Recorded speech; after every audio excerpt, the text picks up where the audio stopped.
Hello dear students, we continue with the example 3. Okay, now this is example 3, that is about the spherical capacitor. Let me explain what is spherical capacitors. So spherical capacitors are those capacitors which has two plates that are in the form of a sphere. So we have inner sphere in the form of an inner sphere and the outer sphere and the outer one. The two spheres are two shells. Two spheres are two shells that are separated by distance t. The inner shell stores positive charge, inner sphere stores positive charge, and outer stores negative charge on it. Negative charge on it. The radius of inner sphere is RB, and radius of outer is RA.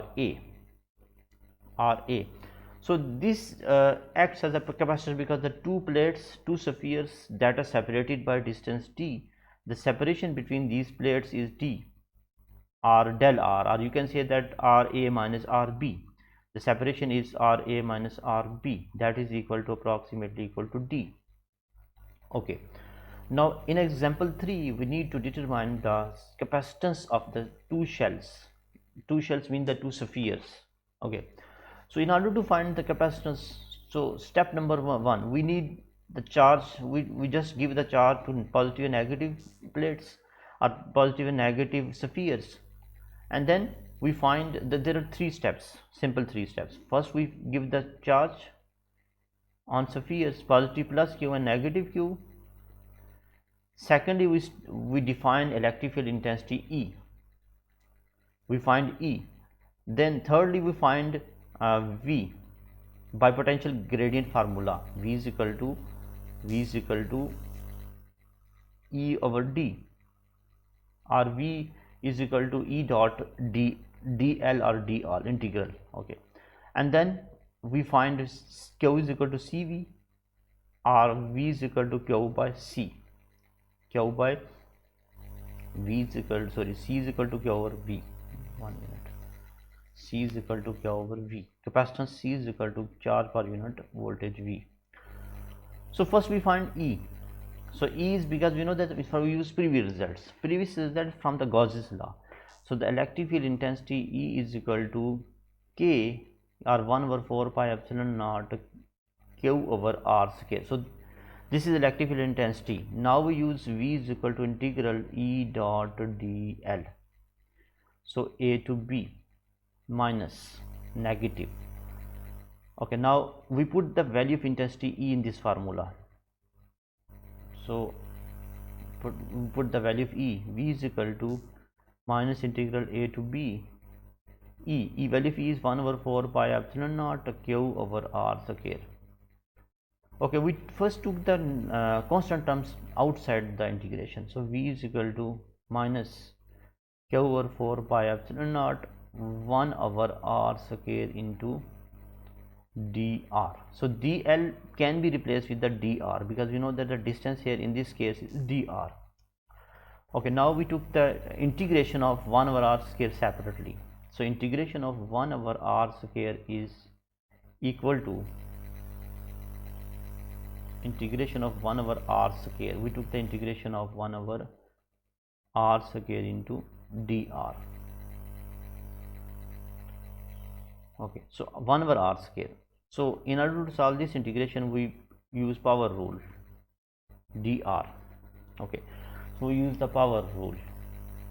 So this r is small r, sorry, integration is into small r because we use same term. Okay, dr. Okay, so r square, so r square can be taken as minus 2, so we use power rule, minus 2 plus 1 over minus 2 plus 1, that gives us r power minus 1 over minus 1, so minus 1 over r. So integration of 1 over r square, it gives us minus 1 over r, minus 1 over r. So we use V is equal to minus Q over 4 pi epsilon naught minus 1 over r, so that the upper and lower limit, lower limit is Ra upper limit is RB. So minus will be cancelled. So we are left with the V is equal to Q over.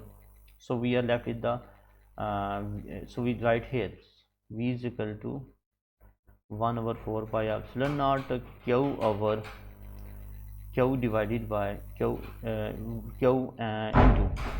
into 1 over RB minus 1 over RA. So we use upper limit minus lower limit because the integration is 1 over RB minus 1 over RA.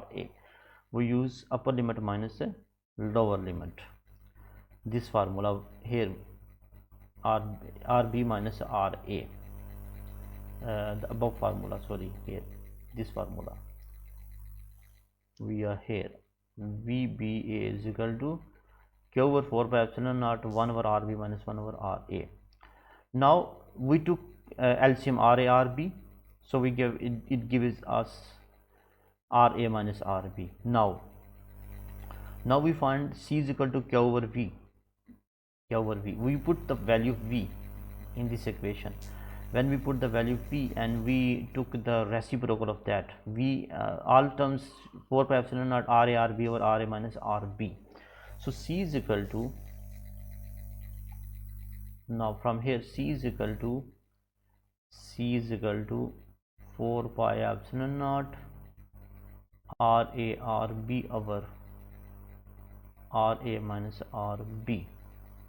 So a quick check. For example, if del R again is very small, what does it mean? It means the inner radii and outer radii are very small. Mean not small, they are very close. Mean the inner cylinder RA and the outer cylinder RB, that are very closer, that are very close,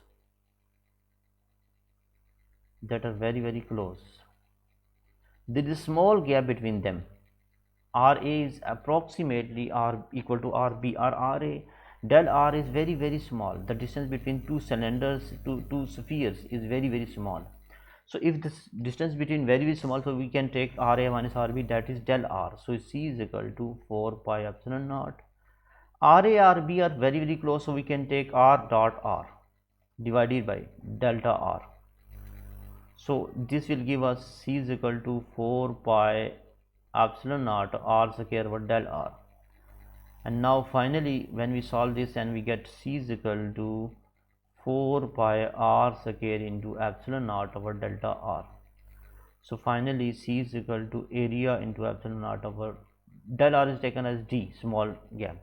So this is again the parallel plate capacitor formula. So this will parallel plate capacitor equation.